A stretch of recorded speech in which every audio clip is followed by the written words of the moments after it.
Hello, wrestling fans. Welcome to SICW All-Star Wrestling. I'm Drew Ebenhouse here with Lucky P. Larson, Esquire. The greatest manager on earth. All right.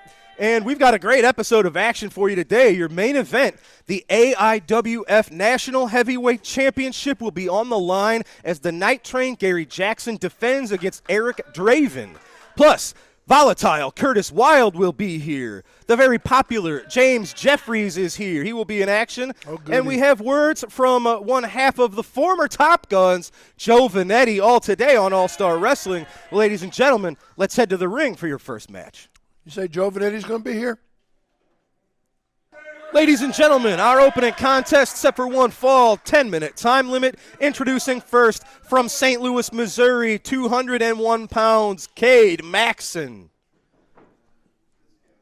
There's an X for Maxon. His opponent is accompanied to the ring by Wildfire. From the Wild side, he is one half of our SICW Tag Team Champions, Volatile Curtis Wylde.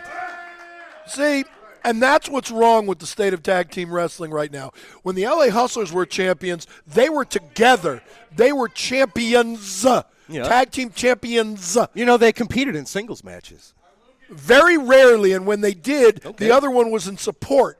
Right here is the quote-unquote tag team champion. Is that what you call interfering in matches, support? Tag team champion, Curtis Wylde. Where's Billy McNeil? Is that Billy McNeil carrying his jacket out of the ring? I don't think Curtis is insecure as you and your people. I just don't think they like each other. You know, the last tag team. The bell has sounded. The last tag team I predicted was going to break up. As Cade Maxon broke up. Oh, collar and elbow tie up. Cade Maxon ducks it. Trying to show off, maybe get under the skin a little bit of Curtis I'm Wylde. wrong. I don't even know what you said. I tune you out. I said the last tag team I said was going to break up, broke up. Oh. Well. And only one of them's still here. Broken clock is right twice a day, right? I'm right more than twice a minute. There's that collar and elbow tie-up Curtis was looking for. Of course, Curtis is going to have the strength advantage in this match. That's what he's looking for.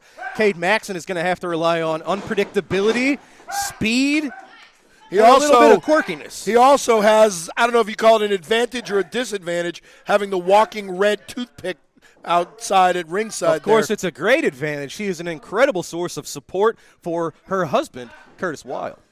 She doesn't cook for him. I think she probably does. Even if not, I don't know if you know this, it's not the 50s anymore, and women can do more than just cook for their men. That's not what I hear from Lilith Khan. Yeah, like I said, they're living like it's the 50s. All I know is the only thing that Wildfire makes for dinner is reservations. Curtis trying to get the crowd rallied behind him. He's pandering to the fans because he knows he can't do anything on his own. Well, it's because he's looking for a little support and energy. You can use that if the fans like you. I don't think you've ever experienced that. And what good is that going to do? The fans are not going to tag in. The fans are not going to hit his opponent. They're not going to help you lose 43 championships. Or win 44. There you go. How many championships have you won? Oh, I've stopped counting. Yeah, at 0? That's what I thought. Curtis Wylde, he's saying, I'm ready. Come on, let's go, Cade Maxon. But Maxon was taking a minute to, I think, mentally regroup a little bit. It didn't work if that's what he was doing. Well, so far it hasn't. He also looks like he needs some sleep. He's got dark bags under his eyes. These young people nowadays, I don't think they prioritize getting their 8 hours in. No. See, I always get a good 8 hours of sleep. It's all the blue light from these screens that all these kids are staring at. I always get 8 hours of sleep every night. Wylde whipping Maxon into the rope, following up with a big clothesline, sending Cade to the center of the ring. Back up. Wildfire saying one more time, let's get it. See, Curtis making a mistake. Curtis getting a little frustrated. He had this going as he wanted it, but and he made a mistake. Cade Maxon, he's just so, like I say, quirky with his offense that it's hard to know what's coming next. And now he's pulling him up by his hair, and you probably didn't see it. Look at that, Maxon sending Wylde right into the middle turnbuckle. Good. Maybe he'll scramble his brains loose. To use this moment to regroup and try to stay on top of one half of our tag champs. Yeah, where the other half is, we don't know. Oh, man. Maxon telegraphing his offense a little too much there. Wylde cutting him off with an elbow, then a boot. Sends him into the corner. Wylde getting a little space, charging up. Nope, running into a boot from Maxon. Maxon, nicely done. Blockbuster from the ropes. Is this going to do it? That's a heck of a move. Oh, man. Not quite. I thought that might have been enough to get a quick surprising pin. You know why it wasn't? He didn't have enough weight. He doesn't have any weight on him. He having trouble? He doesn't have any weight on him. He couldn't hold him down. That's the problem. Oh, Wylde, huge spine buster. Cade Maxon took his focus off of the match, and it cost him dearly. Well, he needs to go eat a Big Mac or two. Curtis Wylde nailed the spine buster on Cade Maxon. One half of your tag champs picking up a win here, victorious on All-Star Wrestling. Oh, Cade Maxon. He's getting a little too fresh with the ref. You can't put your hands on the referee. Cade Maxon having a bit of a conniption fit here. Something snapped in this guy. You're calling him out for putting his hands on this referee, but when Big Texan threatens not the same Andy at all, Anderson, and you know there's nothing wrong with that. Not even close to comparable. You're right, because Big Texan was threatening bodily harm. Congratulations to Curtis Wylde for his victory today. Oh, whoop-de-doo. Now, ladies and gentlemen, I'm going to head to ringside to get a few words from your Canadian hero, Sean Vincent. He's not my Canadian hero anymore. Ladies and gentlemen, I am here with your Canadian hero, Sean Vincent. And Sean, I don't really know how to approach this. You had really a career-changing event the last time we were here in Belleville, Illinois. Fans, of course, know you've been leading as a manager. Big Nasty Glenn Williams, Trent Daniels is in the mix. But, of course, things changed rather drastically. Yeah, you can say things changed. You see, I've been doing this for 26 years. I've been in this business. All right, tearing my ACL. I've been out of the ring for a year, and I chose to take up the mantle as manager of Glenn Williams, taking him to the top, taking him to a title. But also, sacrificed a lot too. Sacrificed my family, being there for birthdays, being there for anniversaries. And after 26 years, it took one conversation with my daughter where she asked me, "Dad, why are you not there? Dad, when will you be home?" So I chose to take time away while I'm healing on my surgery, while I was healing from my ACL surgery. I decided to take some shows off, to go to my daddy-daughter dances, to see my son play his baseball game. Why do I have to defend that? Why do I have to tell Glenn Williams that I want to spend time with my family, and I'm the one to blame? I'm the one to blame, Glenn, that you didn't get the tag team titles? That you and Trent Daniels fell flat on your face? Because I decided to be a dad for once? Let me tell you something. As of this month, I've been cleared to compete again in SICW. And you, Glenn Williams, you are in my sights. You said you don't give a damn about my kids. Well, now it's personal. Now, Glenn, May 17th, I want you one-on-one. Boy, I was your coach. I taught Glenn many things. He knows a lot, but you don't know more than me. He is the monster, and I am Victor Frankenstein. And on May 17th, we're going back to school, Glenn. School hard knocks. I'll see you at FanFest 3. Sean Vincent and Glenn Williams, FanFest 3, ladies and gentlemen. Wow. Well, we got to take a commercial break. When we come back, it is the very popular James Jeffries in action. SICW FanFest 3 is almost here. Meet your favorite wrestling superstars. May 16th and 17th, St. Louis. Get up close and personal with wrestling legend. SICW.org. Come on, do it right now. SICW.org.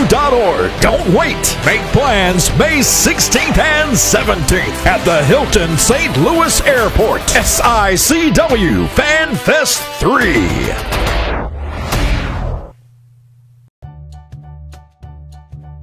Hey everybody. What Were They Thinking is proud to be a part of the show with Herb Simmons at SICW. Show some enthusiasm, Joe. Put on a damn bow tie. We got Herb Simmons. We got the Kill Arena. We got St. Louis, where Mr. Briscoe is in the Hall of Fame. What Were They Thinking? It's available on Backstage Pass. Sports Kita's our buddies. We talk about the wildest, the craziest, the dumbest, the insane moments in wrestling history that I'm proud to be a part of because, Mr. Briscoe, you're the one that hired me. And I don't know what I was thinking when I did that, John. That's not nice. Not nice at all. We love Herb Simmons. And Herb Simmons, you have been there forever. Mr. Briscoe thinks you might be 1,000. I don't think you're a day over 900. We love St. Louis. What were they thinking, Backstage Pass?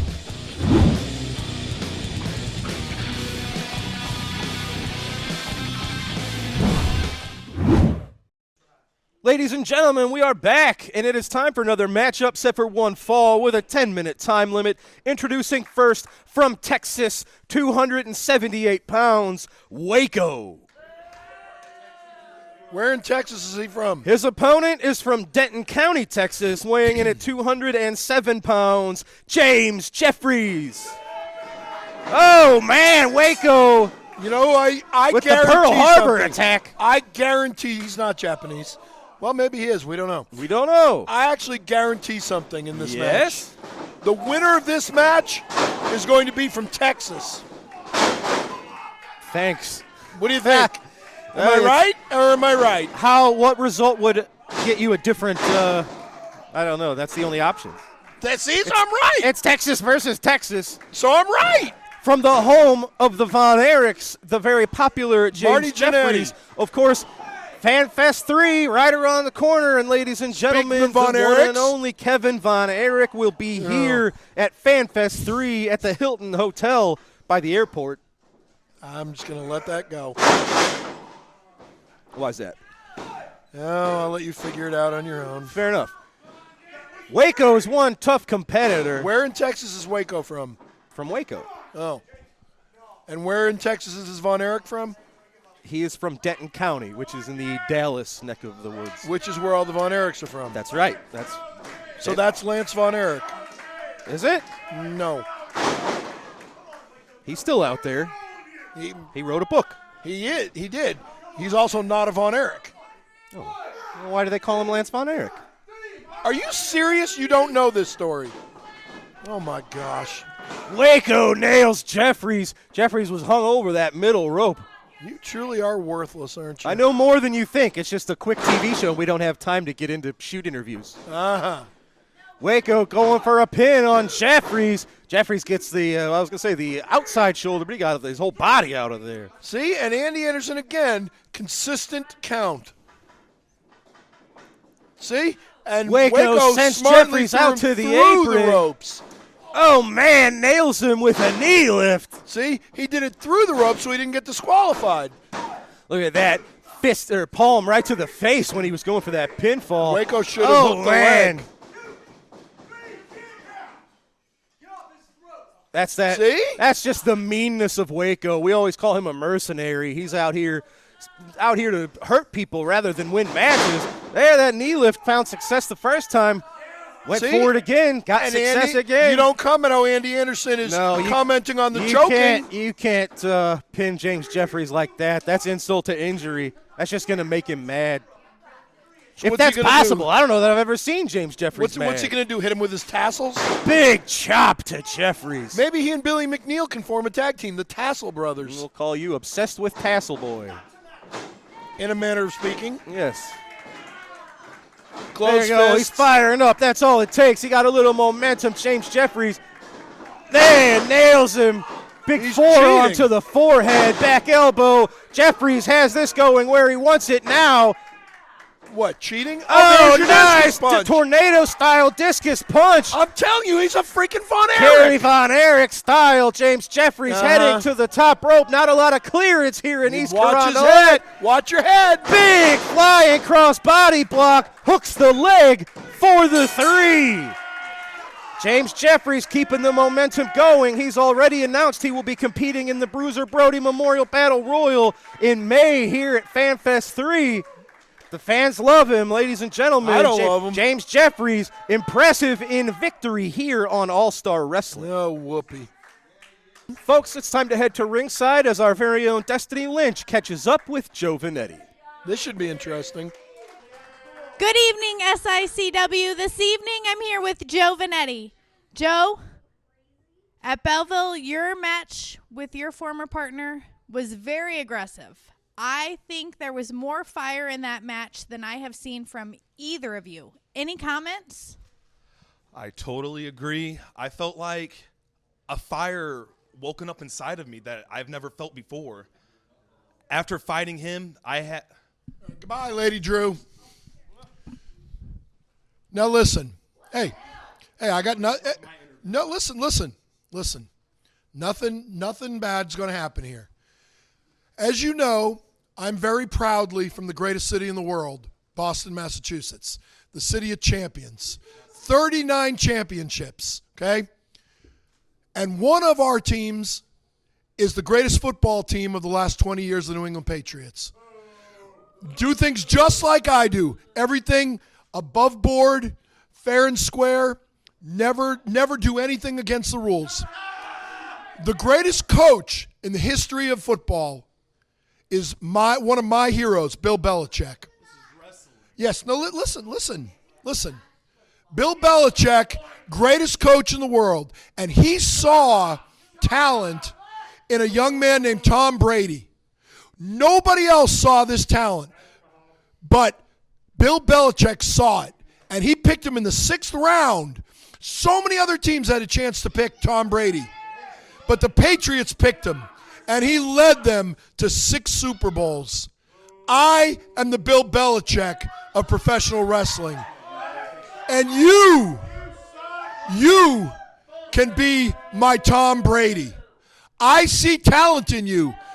The way you handled and kicked the crap out of your former partner, you've got potential.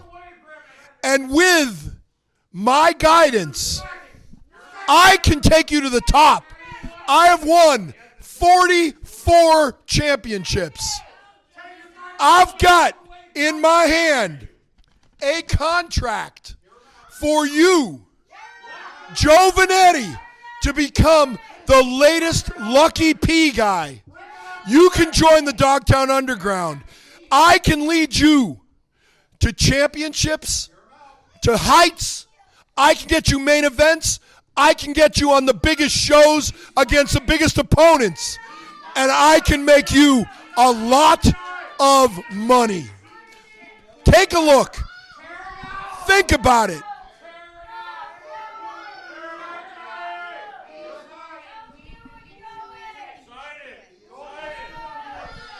The mic, the opportunity, the time is yours, Joe Vanetti.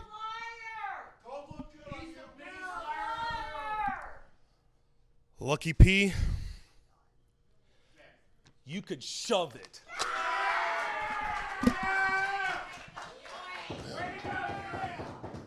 It's all right. He's driving a hard bargain. This is just the beginning. I get what I want. Tom Brady, the draft's not over yet. SICW will be right back after our promoter's corner. Shut up! Hello, wrestling fans, and welcome to another episode of SICW All-Star Wrestling. We come to you each and every Sunday night, and as you've been following us, you know each Sunday now I've been bringing in major legends of the professional wrestling business. And tonight, I'm telling you, it's great. I am so honored. I am pleased. You know, the man from Sudan. I'm talking about the madman himself. And on Friday and Saturday, May 16th and 17th, the madman himself from Sudan. I'm talking about the one and only Abdullah the Butcher is coming back to St. Louis, Missouri. Mr. Abdullah, thank you for joining me. I'm coming back. I'm bringing my fork. And if I see you, I might fork you. That's it. The last time the last time you were here, I got forked. And we have Miss Malika with us, and what a princess of a lady, the queen, as we call her. I was telling, we have another gentleman that's on the line with us here.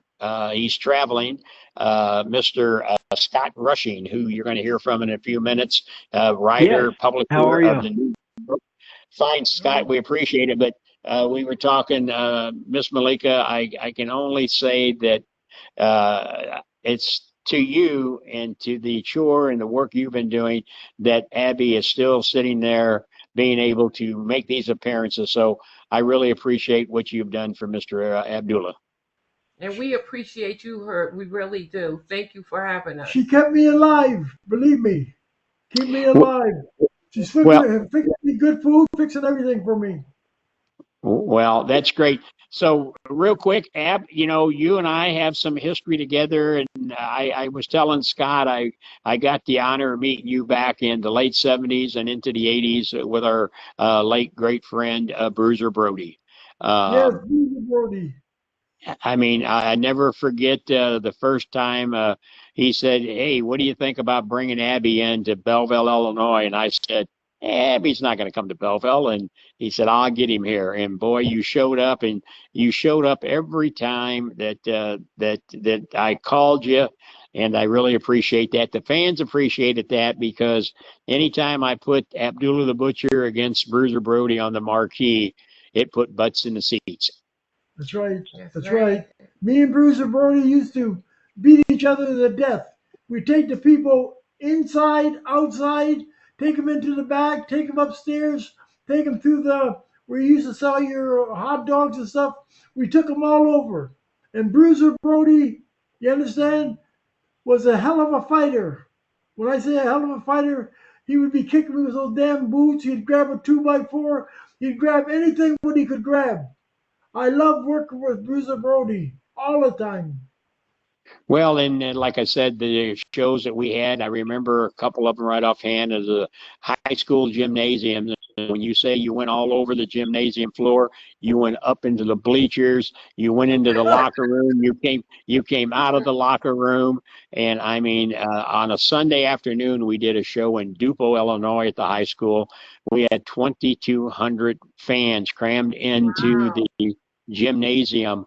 I mean, they were jammed into bleachers like sardines, and you guys did not disappoint anybody. I mean, chairs, tables, we unloaded the dressing room, and all the guys that came out ended up being tossed into the walls, and it was a great time in Dupo. And then we went up to another town, another gymnasium in Collinsville, Illinois, and you guys carried it on up there. I mean, if I'd let you go, you'd have probably just ran up the interstate to get there, So, but you guys always gave the crowd. And Abby, how long were you in the business actively working? How long? What I'm doing now is autograph sessions and stuff like that. It's been about 40 years. About 45 years. So 45, yeah. Maybe longer than that. Yeah, 45 years. And so not only did you take on guys like Bruiser Brody, but you took on guys like Stan Hansen and just, in Japan and Puerto Rico and all over. I mean, and at one time, you were the feared guy. I don't know anybody else out there that had the reputation of you do of coming in and just being that monster. Is that correct? Yes, but Bruiser Brody was a monster too. Stan Hansen was a monster. When Stan Hansen hit you with the lariat, when Bruiser Brody took those boots and kicked your head pretty in and kept kicking you, he didn't give a damn. People say that I'm crazy, but Bruiser Brody was crazy and Stan Hansen was crazy. Well, and I think that's what's so exciting about this show we do every year. It's a memorial we do for Bruiser Brody, and to have you here paying that memorial tribute to him. His widow, Barbara Goodish, joins me each year. She's a good person. She's a good Awesome. person. I remember her many times. Many times. I Yeah, love her. great, Yes. great time. One of the last times I had you in, I'll never forget. We went to eat at a restaurant, and we had her with us, and we had Lou Thez's wife, Charlie Thez. I fought him too. He was a good fighter. Luthez. I never get the time. I will never forget the time the guy said, "Here's a man, Luthez, is going to kick your ass tonight and beat the shit out of you and stretch you."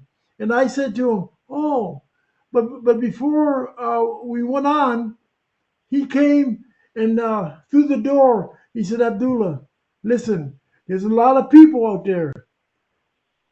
Whatever the boys are telling you, tell them to kiss your ass. We're going to have a hell of a match." We sold that place out 3-4 times. And that Well, was you it. know, and Lou was one of those guys. He was going to do what was best for the business, as you well know. And Yes. but that night we went out to dinner with his wife Charlie and Barbara and myself and you. That's when you had Honest John with you in that time. Yes. Honest John was a good manager at that time. Yeah, he's great. dead and gone, but he's good. Great guy, and I got to tell one story here, because as I was telling Scott, and Scott, we're going to get to you here real shortly, but I was telling him before we went on the air, we had that show, and we went out to eat that first night we brought you in, and then that Sunday when you were getting ready to go out of town, you had a late flight, and you wanted some Mexican food. And I want to tell the story because sometimes wrestlers get such a bad reputation from promoters and things like that. But we went to my favorite Mexican place in St. Louis, and because you wanted some Mexican food, and so did Honest John and Barbara Goodish, myself, my wife, my son, my daughter-in-law. There was probably 10 or 12 of us, and we sat there and we ate and told stories. And I've been going to that place back at that time for 20 plus years, I guess. And I'll never forget. And I've told this story 100 times. I went up to my waitress who always took care of me, and I said, give me my bill. I want to pay it. We got to get Mr. Abdullah to the airport later on. And she said, "Oh, your bill's already taken care of." And I thought, well, maybe my wife went and did it. And I said, and I made a comment. I said, "Oh, I'm going to have to hit her up alongside the head." And she said, and her name was Jan. And she said, "No, Mickey didn't pay." She said, "The gentleman sitting over there at the table." I thought she was talking about my son. And lo and behold, Abdullah the Butcher picked up that lunch that Sunday afternoon for all of us. And I got to tell you, that anything that anybody ever said bad about Abdullah the Butcher to me, I defended you, man. I said, hey, he bought all of us lunch. I'm telling you. So Thank you. Yeah, And always. You were a good promoter, believe me. Not too many promoters took you out and give you a bonus or took you out for something to eat. You were a good promoter, believe me. Well, I just celebrated my 52nd year this last February, and I don't know how much longer I'm going to do it, but as long as there's people like you out there and we can tell stories, I think it's well worth the fans. So let's real quick jump in, because not only are you coming to the SICW FanFest 3 on May 16th and 17th, but you're bringing along a special treat, and that's a book that you have written with your writer and publisher, Mr. Scott Rushing. And Scott, I know you're on here, and as you could tell, Abby and I could probably talk all night or a couple of weeks, but welcome and thank you for taking time to join us. Yes, sir. It's my great pleasure. This is like being in a room full of royalty to me. It really is. Well, could you tell our viewers just a little bit what they can expect? Because it's my understanding that the book will be there. You're going to be making the trip in. Can you kind of give them a little sneak preview of what they can expect from this book on the great Abdullah the Butcher? Absolutely. We had a stated purpose from the very beginning, which was to produce a book that would show people the man behind the monster, if you will. And we wanted to give people a glimpse of the real Abdullah and how he grew up and how he became Abdullah the Butcher. And so that's the title of the book, is Becoming the Butcher. And we focus on a lot of his upbringing and how he developed his character and how he became who he is. And I think that's where fans are going to really appreciate this journey that when they read this book, because most of them know him simply from his exploits in the ring. And he's one of a kind. He is truly in a class of his own. Everyone that I speak to about him will tell you that there's no one quite like Abdullah the Butcher. And when you see that persona that strikes fear and terror in the hearts of wrestling fans all over the world, we're going to also show you the young boy of a second grade education who watched his mother scrubbing floors in a local funeral home and vowed that she would never do that again, and worked his from a very young age collecting clothes to resell, collecting clothes hangers, and doing everything he could to support his family so that his mother would not have to do that anymore. And I think this is the side of Abdullah that people don't see, that they don't know, and we're going to try to present that, and I think we do that in the book. And I can only assume that it's probably loaded full of photos. We're going to have many photos, yes. We have some. I spoke to a gentleman this morning, Don DeLeon from Florida, and he was taking pictures of Abdullah many years ago with Bill Apter, that he's going to provide us with some exclusive photos. And we also have photos that have been contributed to the book by Ross Hart of the Hart family. And I just want to say real quickly about the Hart family. I want to thank them especially for their contributions to this book, because Ross and Bret Hart have both spoken with me about the book, and they're incredibly fond of Abdullah, and their family has a special bond with Abdullah, and they discussed that with us, and we'll be covering that in the book. Well, as you know, it's the Hart family, a great family. And you mentioned Bill Apter. He will be joining us on May 16th and 17th. In fact, that Friday night, we're going to be doing a question and answer session. And Mr. Abdullah will be taking part of that with Bill Apter, because when you put Abdullah and Bill Apter in a room together, you never know what's going to happen. He'll probably fart Bill also. Yeah, so it's going to be great, and I know the book is going to be great. I can tell you, and I think the transparency that you were telling me about before we went on air is going to show that other side of the man who everybody just, like you said, some feared him. Some of the guys that stood across that squared circle with him, I know feared him. But they went out there and did what they had to do to do it for the business. And Abby, I'm looking forward to getting the book. I want to get one, and I want to get you to autograph it. You too, Scott, and Miss Malik, I want your name on it also, so I can put it in my collection. And I tell my wife when I leave this great earth that we live on, this great journey I've had, she'll probably have the biggest bonfire ever with all the stuff I've collected. but she won't know what to do with it. You're not going no place. You're going to be around like me. We're not going no place. Well, I got to tell you, you've inspired people. I tell you, I've been watching your journey that you've been doing, and Diamond Dallas Page working with you has been awesome. And I can't wait. One of the things that I would love to see is you back inside of that ring, even if it's just to get up there and to tell stories or whatever, and then bring the park along. Yeah, I'm telling you. But But Miss Malika, again, I got to tell you, I really appreciate what you do, and I know the fans here in St. Louis and all over the Midwest that I hope will come out. And not only is Abdullah going to be there, Kevin Von Erich is going to be with us. The Rock and Roll Express will be there. Dan the Beast Severin, Tito Santana will be there. Greg the Hammer Valentine. Okay.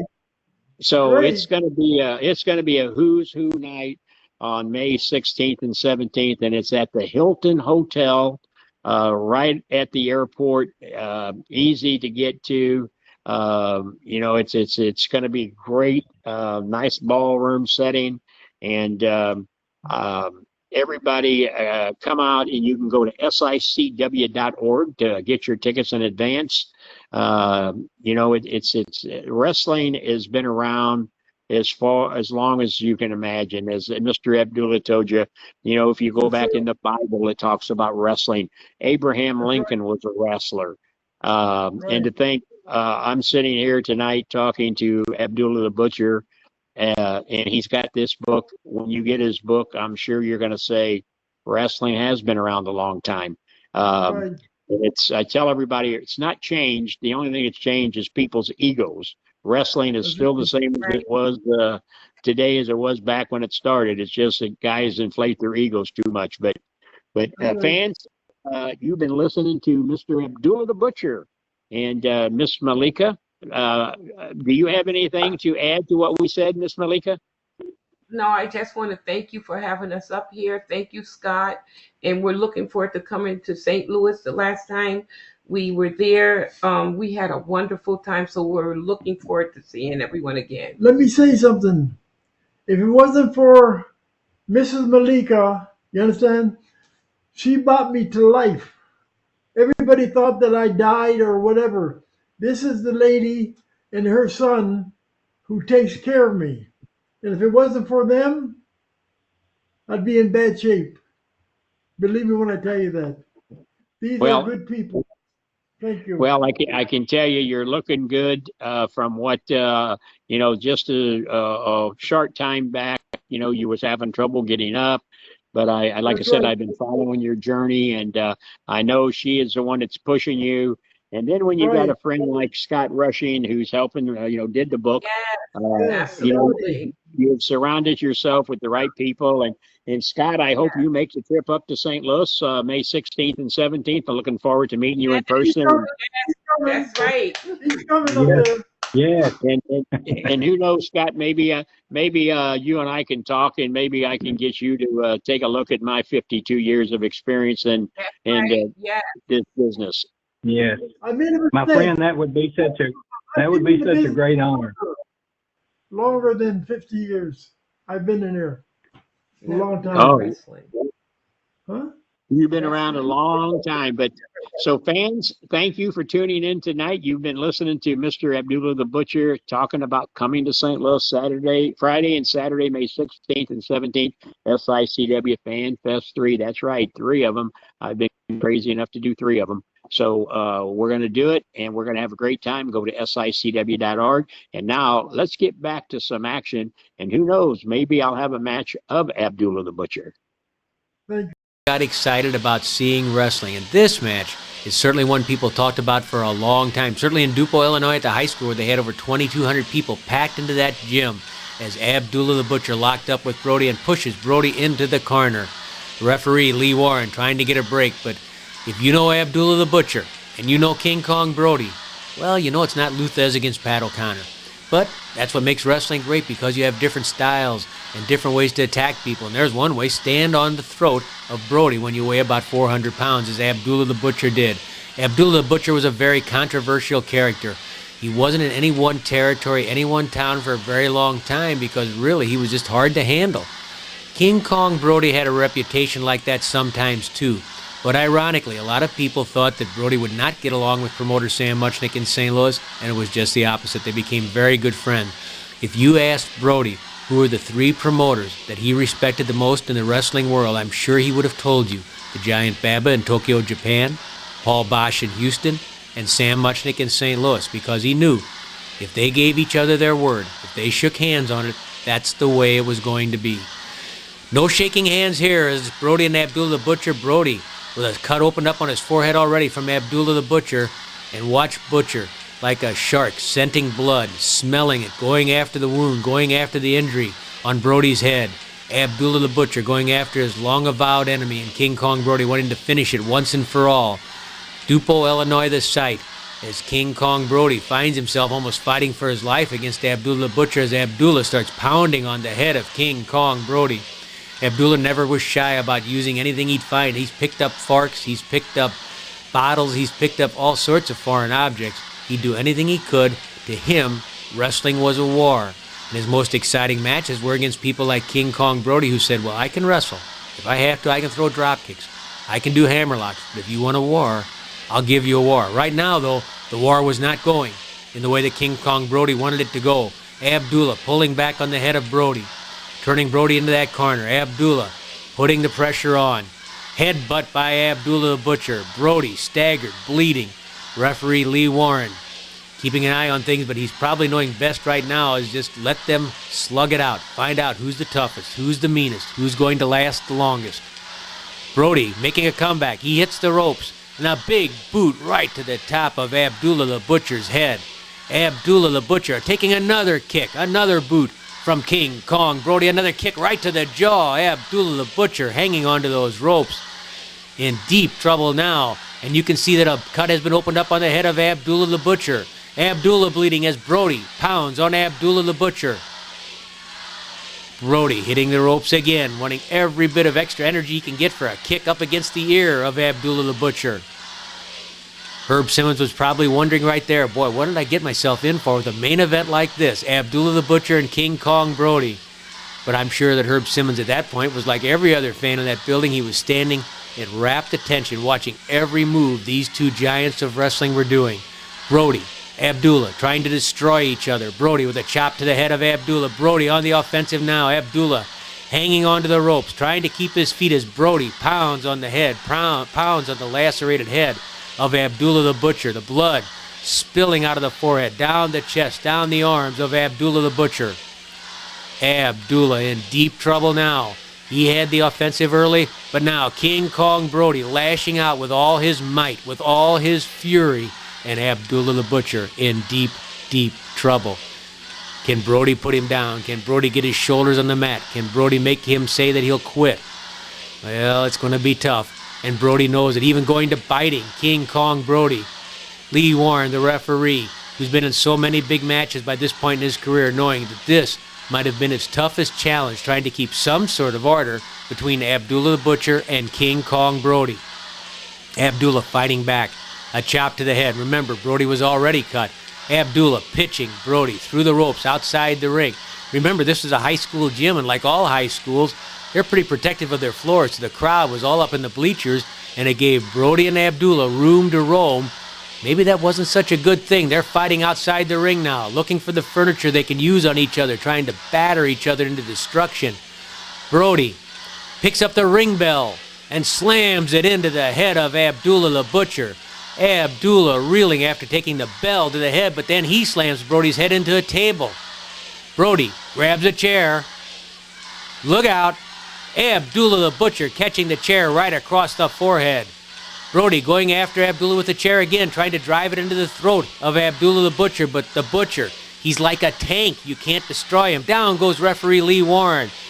His attempt to keep some order quickly going by the wayside. Headbutt by Abdullah, then a chop again to referee Lee Warren, who by now is on the floor and calling for help, realizing there is no way one man can keep these two apart. See Lee Warren asking for help from the dressing room, hoping the other wrestlers on the undercard will come out and give him a hand, trying to break up Brody and Abdullah. Look at the packed crowd there behind Brody and Abdullah. Here comes one wrestler. Abdullah grabs him.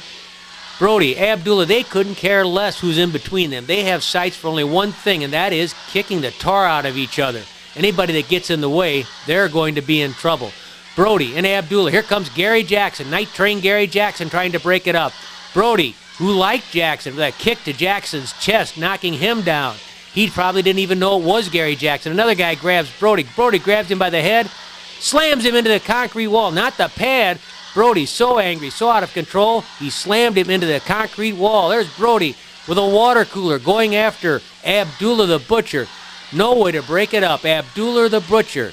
King Kong Brody, one of the greatest feuds in wrestling history. Brody, Abdullah, and they were in St. Louis like so many other stars.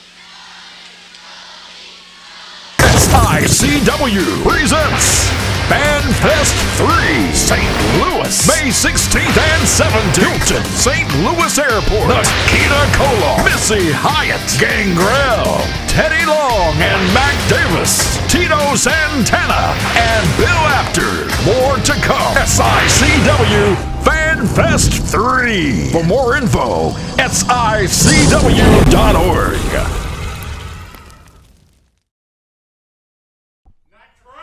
Wrestling fans, our TV main event is for the AIWF National Heavyweight Championship, set for one fall. TV time remaining. Introducing first your challenger from Sweetwater, Texas, weighing 248 pounds, custom made, Eric Draven. His opponent from Petticoat Junction, 220 pounds, is your reigning, defending AIWF National Heavyweight Champion, the Night Train, Gary Jackson.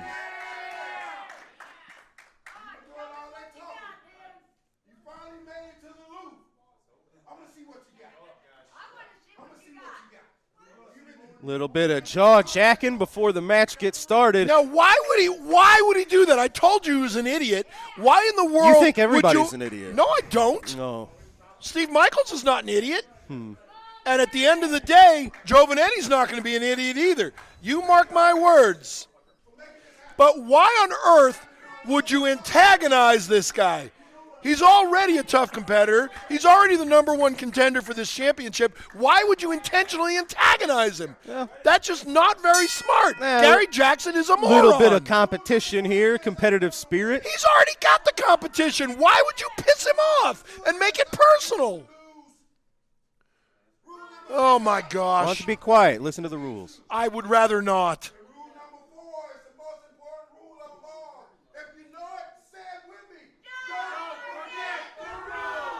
Screw the rules. That's what he said. All right. Well, ladies and gentlemen, we are proud to host the National Heavyweight Championship of the AIWF. The AIWF currently has 150 promotions spread out over 49 different countries. And we also want to wish Matt Classic and the AIWF a very happy 33rd anniversary, a big milestone for the Allied Independent Wrestling Federation. And you know what the best part of the AIWF is? What? That Greg Anthony is not the world champion anymore. Well, he's not at the moment. Former two-time champ Greg Anthony. Of course, is it Mustang Mike that is currently the champion? The fact is, it is somebody other than Greg Anthony, and that not sure? does my heart well. Very good. Referee Bill Henson in charge of this one, so we might ensure some fair calls. Again, look at that, Gary Jackson taking care of business. Again, Eric you Draven, are being completely unfair to Andy Anderson. Very good. Eric Draven, unfamiliar with the Night Train. The Night Train has got 41 years of wrestling experience under his belt. So all that means is that this man has got 41 years of videotape to study to find every weakness in Gary that's Jackson. True. If Eric Draven is an intelligent competitor, which you have no idea because I don't think you know Eric Draven. I know Draven very well. Then tell us, inform us, myself, and our viewers about Eric Draven. Well, first of all, he's the #1 contender for the AIWF you already said that. National Tell us Heavyweight about him. Championship. He wears a cowboy hat to the ring so made you of got leather. Nothing. I'll help. He was also recently the AIWF World Tag Team Champions. Yeah, with his partner in Custom Made. And what's his name? His partner. His name's Eric Draven. No, his partner's not named his partner. No, well, his partner is his partner. And you said, what's his name? His name's Eric Draven. You're a mess. And his partner, of course, Something to See, Charlie Key. Yeah, I knew that. I wanted to see if you knew that. I've also... Now, admittedly, I should have maybe done some more homework. I didn't know Eric. Really? I didn't know Eric Draven was coming to town. You didn't either. Of course I did. Yeah. I get told these things way ahead of time. They run everything by me to make sure I'm okay with it. That's not true in any sort of way. And I've also managed somebody named Draven in the past, so that makes me an authority. Earth 2 logic, ladies and gentlemen. Well, it's true. Look at that. Nice reversal. In fact, Draven is one of my 44 championships. He's not here, so no one cares. I led him to the USA Heavyweight Championship. We're talking about the AIWF National Heavyweight Championship. Eric Draven, that's a easy way to switch the momentum up, just a stomp to the foot. That's not going to do anything other than make Gary Jackson angry. Well, why not? Gary Jackson tried to make it personal with him. Draven, oh, man, whoa. Reversal upon reversal. Each man's got to stay one step ahead. Nice clothesline. Nice little clothesline. Absolutely bringing Jackson to the mat, and it landed into a pinfall, but just for a 2. See, don't listen to the crowd. Focus on Gary. Gary may be an idiot and a moron, but he does have experience and some talent. Oh, nicely done. He went to the midsection and then almost a leg splitter. See, did you notice how I gave him credit? I said he may be an idiot and a moron, but he does have some experience and talent. Yeah. Oh, look at that. Now he's wobbling. I don't know that going and doing a little fisticuffs is the way to challenge Gary Jackson. Well, Gary Jackson's on his butt right now. Well, you don't want to start throwing hands. Gary Jackson will light him up as well as anybody. You start throwing fists. I don't smoke. Didn't ask if you did. You said he's going to light him up. That's great. Draven, oh, man, duck down, nails Jackson with a clothesline. Goes for the 3. 5. Jackson out at 2. It's going to take more than a clothesline to keep the night train down. Well, yeah, that was a drop kick. What did I say? A clothesline. Oh, yeah. Goodness gracious. You are so pathetic sometimes. And that was a knee. I'll take being pathetic sometimes rather than every second of the episode like my partner here. He's not here this week. I am. I know. The excellence of patheticism. Uh-huh. It's a shirt. You should make it. Yeah. Gary Jackson. I've got one. It says, shut up, you might learn something. Stopping Draven. Look at this. Gary's got to figure out a game plan here. This is what's so interesting. This is what's so interesting about bringing in competition that some of our athletes aren't familiar with. Other than doing some internet study, I don't know how either one of these two men would have known exactly what to expect here today. As you see here, Draven telegraphing the back body drop attempt, and Gary Jackson nails it with a swinging neck breaker. Talking about telegraphing. Winding it up. Well, it doesn't matter. He nailed that elbow right into the upper chest of Eric Draven. I've never understood why people tell you what move is coming. Well, you don't understand a lot of things. That? Gary Jackson just elbowed the ref in the head. They're astounded. Look at this. It's Heath Hatton. Heath Hatton with the spear. Huge spear onto the night train. Good. He deserved it. We saw Heath Hatton nail Jackson with a spear recently in Belleville. Now he doubles it up here on All-Star Wrestling with the national title on the line. For the 3. Oh, we got a new champion. Oh, my God. That was unexpected. I have to consider this an upset. How is it an upset if the number 1 contender wins? He's the number 1 contender for a reason, and now he's the new champion. Still groggy. I don't know that Bill knows exactly what went down. Well, Gary Jackson elbowed him in the head. Ladies and gentlemen, Heath Hatton nails Jackson with the spear. It was enough. Eric Draven capitalized, got the pinfall. Ladies and gentlemen, your new AIWF National Heavyweight Champion. Easy for you to say. Custom-made Eric Draven. Ladies and gentlemen, wow. That was beautiful. We're out of time for today, but what a momentous occasion here. The AIWF National Heavyweight Championship switching hands on All-Star Wrestling. Gary Jackson's own fault. That's all the time we've got for today, ladies and gentlemen. For Destiny Lynch, for Lucky P. Larson, I'm Drew Ebenhaus. We'll see you right here next week on All-Star Wrestling. Joe Vanetti, I'm coming.